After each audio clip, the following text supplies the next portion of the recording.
শপথ বিতর্ক নিয়েই জুলাই গণঅভ্যুত্থান পরবর্তী গণতান্ত্রিক বাংলাদেশের যাত্রা শুরু। নির্বাচনে জনগণের দেয়া দুইটি রায়কে কেন্দ্র করে বিভক্ত বিএনপি জামায়াত জোট।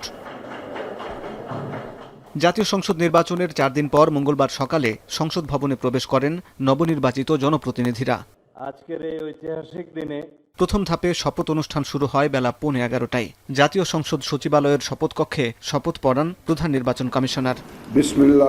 অর্পিত দায়িত্ব পালনের অঙ্গীকার করেন তারেক রহমান সহ বিএনপির নবনির্বাচিত সংসদ সদস্যরা। আমি যে কর্তব্যভার গ্রহণ করিতে যাইতেছি তাহা আইন অনুযায়ী ও বিশ্বস্ততার সহিত পালন করিব।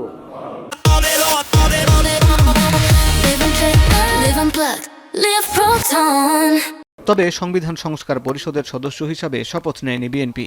গণভোটের রায় অনুযায়ী সংবিধান সংস্কার পরিষদ গঠিত হলে সেটা সংবিধানে আগে ধারণ করতে হবে।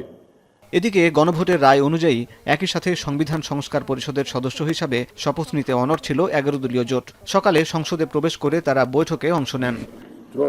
জাতীয় সংসদের সাধারণ নির্বাচন এরপর বেলা 12টার দিকে শপথকক্ষে প্রবেশ করেন জামাত বিএনপি জোটের সদস্য সহ স্বতন্ত্রদের একাংশ। প্রথমে তারা সংসদ সদস্য হিসাবে শপথ নেন। আমি বাংলাদেশের প্রতি অকৃত্রিম বিশ্বাস ও আনুগত্য পোষণ করিব।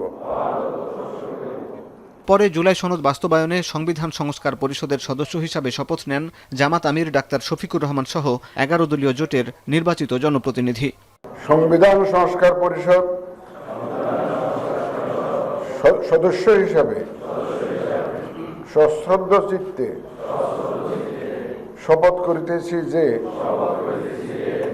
পরে তৃতীয় ধাপে দুপুর 1:30টায় সংসদ সদস্য হিসাবে শপথ নেয় জাতীয় নাগরিক পার্টির 6 সদস্য। ও বিশ্বস্ততার সহিত পালন করিব। এরপর সংবিধান সংশোধনের জন্য দায়িত্বের অংশ হিসাবে সংবিধান সংস্কার পরিষদের সদস্য হিসাবে আলাদাভাবে শপথ নেয় গণঅভ্যুত্থানে নেতৃত্ব দেয়া ছাত্ররা। পোষণ করিব। হাসিব বিল্লাহ, এখন, ঢাকা।